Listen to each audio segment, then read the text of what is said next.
तो hello friends, welcome back to my channel. और friend, आज के वीडियो सीरीज में हम लोग स्टार्ट करने वाले हैं थ्योरी ऑफ कंपटीशन। काफी इंपॉर्टेंट, काफी इंटरेस्टिंग सब्जेक्ट है ये। और ये सब्जेक्ट का मेन फंडामेंटल ये है, मेन पर्पस ये है क्योंकि इस सब्जेक्ट का जो नोट्स है हमारे चैनल पर ऑलरेडी अवेलेबल हो चुका है। लेकिन इस वीडियो को बनाने का मेन पर्पस ये है क्योंकि आपको बताया कि लगातार हमारे चैनल पे फर्स्ट ईयर के रिगार्डिंग कंटेंट पब्लिश हो रहे हैं, तो समय की थोड़ी सी दिक्कत है और सारे सब्जेक्ट को अकेले ही हैंडल करना थोड़ी सी चीजें मुश्किल हो रही थी। तो मैंने सोचा कि शिवानी बुक का ही रेफरेंस ले लिया जाए, क्योंकि ऑल्दो जो चीजें हैं वो आपको बेसिक अंडरस्टैंडिंग ही जरूरी है। तो चूंकि मुझे पूरी उम्मीद है कि ये वीडियो आप ये बुक देख रहे हैं, ये बुक कहीं ना कहीं आपके पास फिजिकली अवेलेबल होगा, तो उस पॉइंट ऑफ व्यू से भी आप उस बुक को अपने सामने रख लीजिएगा। और मैं बताऊंगा जो भी चीजें, स्टेप बाय स्टेप मैं चीजों को समझाने की कोशिश करूंगा, क्योंकि इस बुक के अंदर सारी चीजों को आपको नहीं देखना है। कुछ चीजें ऐसी हैं जो काफी कॉम्प्लेक्स है, जिन चीजों को स्किप करना है, और वो सारी चीजें क्या है मैं उनके बारे में अच्छी तरीके से डिस्कस करूंगा। बिल्कुल आपको टेंशन नहीं लेना है, आप बने रहिएगा अंत तक, ओके। और जो हमारे नोट्स है, अगर आप थ्योरी ऑफ कंपटीशन के नोट्स को एक्सेस करना चाहते हैं तो आप कर सकते हैं। टेलीग्राम ग्रुप का लिंक आपको नीचे डिस्क्रिप्शन बॉक्स में मिल जाएगा, आप वहां से जुड़ सकते हैं हमारे टेलीग्राम ग्रुप के अंदर, ओके। तो सबसे पहला जो यूनिट आता है वो आता है आपका इंट्रोडक्शन टू ऑटोमेटा थ्योरी, जिसमें सबसे पहले हमें जानना जरूरी है कि आखिर थ्योरी ऑफ कंपटीशन होता क्या है। क्लियर, बने रहिएगा अंत तक। सबसे पहले आपको क्या करना है, एक हेडिंग बनाना है थ्योरी ऑफ कंपटीशन के नाम से। उसके अंदर सबसे पहला पॉइंट कह रहा है, theory of competition is a branch of computer science that deals with how efficiently and a problem can be solve on a model of computing using algorithm. यानी जो थ्योरी ऑफ कंपटीशन है एक प्रकार का computer science का branch है जो deal करता है किस तरीके से किसी भी प्रॉब्लम को सॉल्व किया जाए, और उसका बेसिकली कंप्यूटिंग एल्गोरिथम की मदद से हम किस तरीके से किसी प्रॉब्लम को सॉल्व कर सकते हैं, उस पर बेसिकली ये आधारित रहता है। अगला जो टॉपिक इसी के अंदर आता है जो कि जानना जरूरी है, तो थ्योरी ऑफ कंपटीशन तो हमने जान लिया।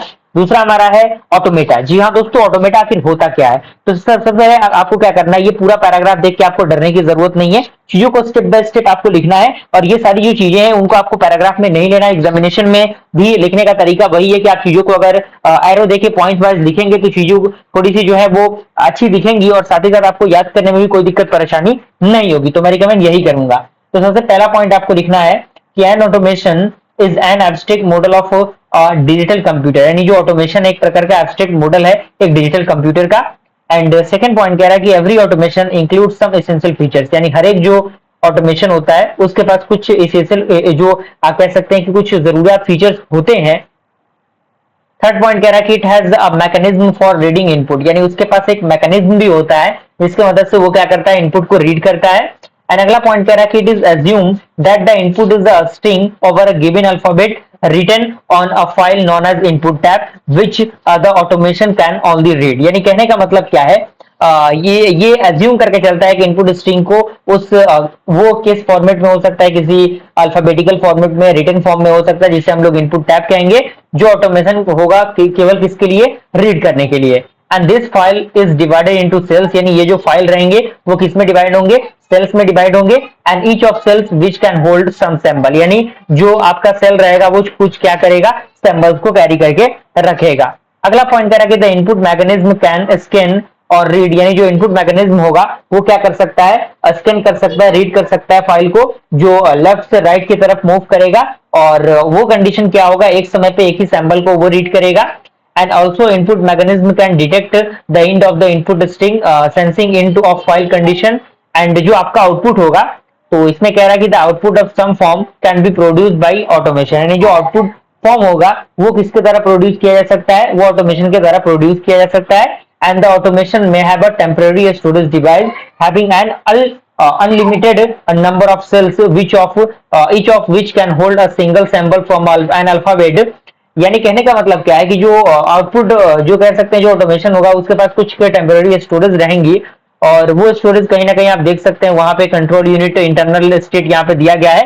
तो आप क्या कीजिएगा, ऑटोमेशन के अंदर जो भी आपके पॉइंट्स कह सकते हैं कि 3-4 पॉइंट्स आप इसमें से काट के लिख लीजिएगा। और ये जो फिगर जो है, फिगर का रिप्रेजेंटेशन बेहद जरूरी है। तो उसके बाद आप क्या कीजिएगा, इस फिगर को बनाइएगा जिसमें प्रॉपर नेमिंग के द्वारा आप फिगर को बनाइएगा। इनपुट टाइप आपका कंट्रोल यूनिट, स्टोरेज और आउटपुट यहाँ पे दिया गया है, ओके।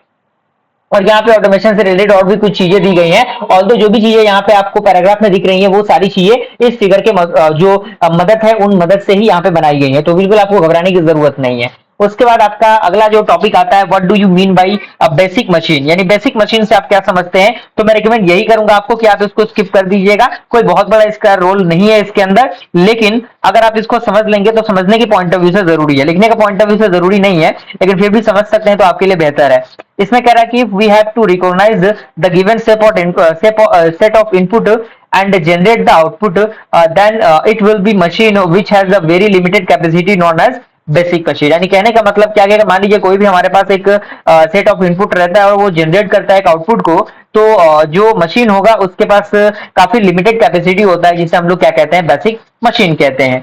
और basic machine recognize input I and produces output, यानी जो बेसिक मशीन है वो क्या करता है, इनपुट आई को कैरी करता है और आउटपुट प्रोड्यूस करता है ओ को। ओके, और यहाँ पे आप देख सकते हैं जो फाइनेट जो आपके फाइनेट ऑटोमेशन होता है उसके बेसिस पे ये काम करता है। तो इसमें कह रहा है कि it works as a form, it works as if a function to which input is argumented and output is result, यानी जो इनपुट होगा, जैसे आप देख सकते हैं यहाँ पे एग्जांपल है, दो इनपुट यहाँ पे दिए गए हैं I1 I2, उसके अकॉर्डिंग आउटपुट हमें मिल रहा है। तो दो इनपुट मान लीजिए कि आपका फर्स्ट कंडीशन 0 0 0 1 1 0 1 1, यही कंडीशन आपका बनेगा। तो यहाँ पे आप देख सकते हैं 0 0 रहेगा तो 0 होगा आपका, क्योंकि आपको यहाँ पे पता है कि जो मल्टीप्लीकेशन बेसिकली होता है दो नंबर का, एंड गेट की मदद से यहाँ पे बन रहा है। तो एंड आपको पता है कि मल्टीप्लाई के लिए यूज होता है, तो यहाँ पे 0 0 और 1 का मल्टीप्लाई होगा तो भी 0 0 और 1 का मल्टीप्लाई होगा तो भी 0, लेकिन 1 1 का मल्टीप्लाई होगा तो 1 होगा। ओके, अब यहाँ पे अगला टॉपिक आता है फाइनाइट स्टेट मशीन, काफी important topic, one of the best important topic, directly examination में पूछे जाते हैं ये टॉपिक, और ये टॉपिक आपके एग्जामिनेशन पॉइंट ऑफ व्यू से, नॉलेज पॉइंट ऑफ व्यू से, दोनों पॉइंट ऑफ व्यू से इंपॉर्टेंट है।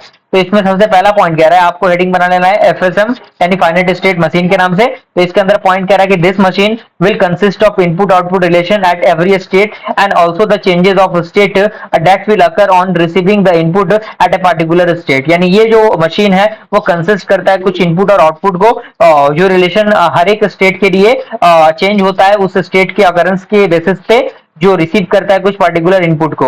And hence we will require the mapping into two forms and at a particular state given that, जैसे मान लीजिए कि s into i tends to output, output also use O symbol. Okay, तो यहाँ पे आप देख सकते हैं कुछ और भी चीजें दी गई हैं।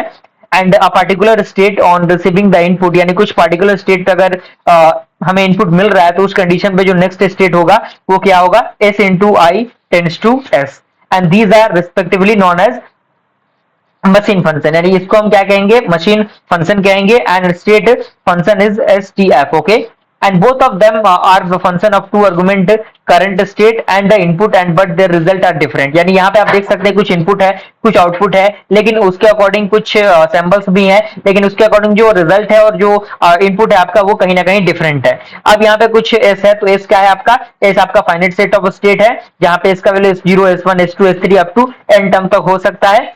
और उसके बाद सेकंड है कि special element of S so also called as initial state and start state, यानी S0 को हम लोग क्या कहेंगे, इनिशियल स्टेट कहेंगे।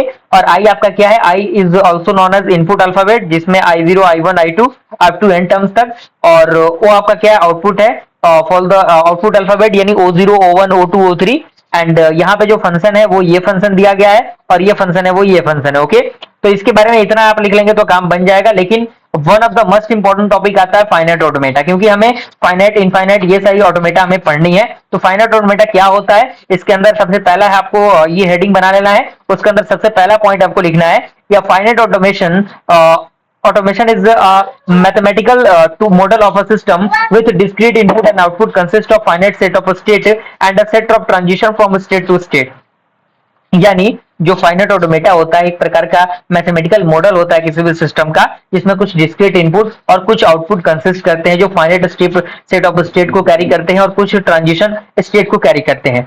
अब यहाँ पे एक बात आती है कि थ्योरेटिकल पार्ट आप लिखें या ना लिखें, अगर थ्योरेटिकल पार्ट आपको याद है तो आप लिख सकते हैं, अदरवाइज ये पार्ट जो आपको दिख रहा है, ये जो सैंपल आपको दिख रहे हैं, यही आपके लिए बहुत इंपॉर्टेंट है, क्योंकि फाइनाइट ऑटोमेटा के अंदर थ्योरेटिकल पार्ट मिस हो चलेगा, लेकिन ये जो टपल्स हैं ये टपल्स मिस नहीं होने चाहिए। अगर इसको आपने मिस कर दिया तो कहीं ना कहीं आपने बहुत बड़ा ब्लंडर कर दिया, इस बात को आप मान के चलिए। तो यहाँ पे बहुत बड़ी चीज है जिसको आपको ध्यान में देके चलनी है।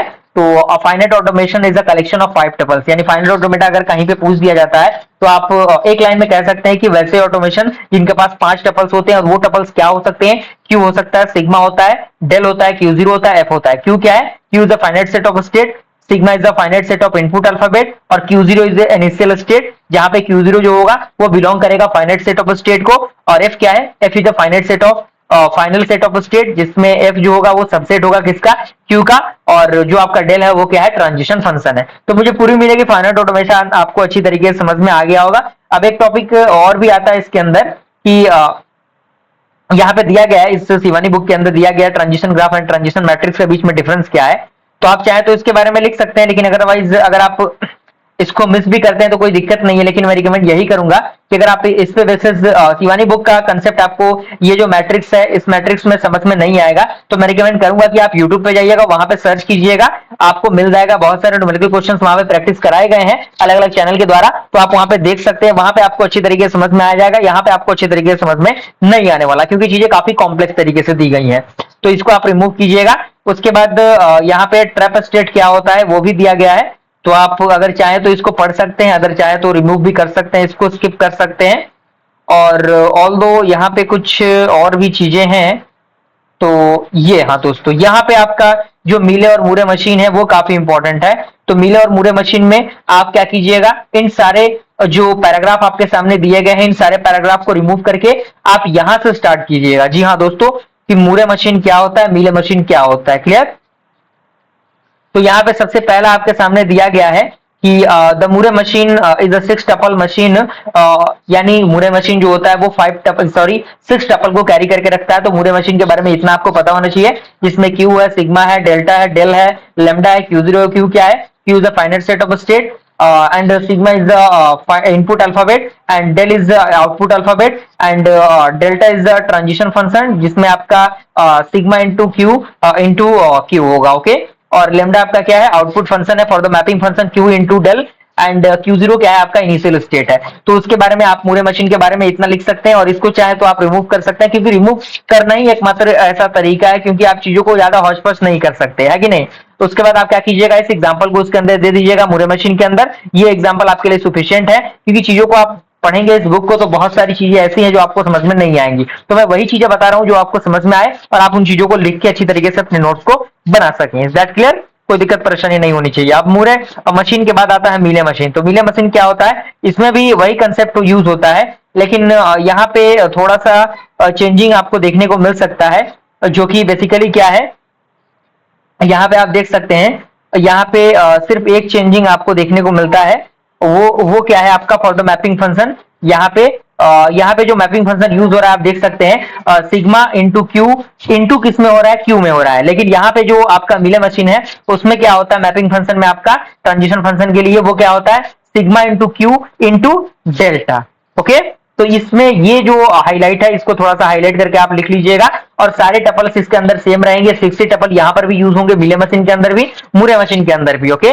तो यहाँ पे आप उस एग्जांपल को यहाँ पे इस एग्जांपल को ऐड कर सकते हैं। चेक क्लियर, कोई दिक्कत परेशानी यहाँ पे नहीं होनी चाहिए। और भी बहुत सारे न्यूमेरिकल क्वेश्चंस दिए गए हैं, तो आपको मैं रिकमेंड करना चाहूंगा कि आपको क्या करना है, बहुत सारे लेक्चर्स हमने भी प्रोवाइड किए हैं, हमने अपने नोट्स के अंदर मिले मूरे मशीन के रिगार्डिंग जितने भी क्वेश्चंस थे वो सारे इंपॉर्टेंट क्वेश्चंस करा रखे हैं। तो आप क्या कीजिएगा, उनको चेकआउट कीजिए, हमारे प्लेलिस्ट को चेकआउट कीजिए, क्योंकि मैंने स्पेसिफिक जो प्लेलिस्ट है वो ऑलरेडी बना रखा है, जिसमें मैंने कुछ टॉपिक्स को अच्छी तरीके से बताया, किस तरीके से आप मिले मशीन को मूरे मशीन में या फिर मूरे मशीन को मिले मशीन में कन्वर्ट करेंगे, एनएफए को डीएफए में कन्वर्ट करेंगे, सारा प्रोसीजर मैंने बता रखा है। तो अगर आपको बुक से समझ में आता है तो ठीक है, अगर नहीं समझ में आता तो आप अनदर चैलेंज जो चैनल्स है उनको भी फॉलो कर सकते हैं, क्योंकि बहुत सारे चैनल्स आपको मिल जाएंगे, क्योंकि ये सब्जेक्ट एक ऐसा सब्जेक्ट है जो कि न्यूमेरिकल पॉइंट ऑफ व्यू से काम करता है। न्यूमेरिकल की डिमांड इसमें बहुत ज्यादा होती है, अगर न्यूमेरिकल को आपने मिस कर दिया तो आप बहुत बड़ी चीज मिस कर देंगे। तो मैं रिकमेंड यही करना चाहूंगा कि आप उन चीजों को देखिए और बुक पे डिपेंड मत रहिएगा, और जो चीजें मैं प्रोवाइड कर रहा हूं उनको कहीं ना कहीं आप एज ए रेफरेंस लेके चलिए।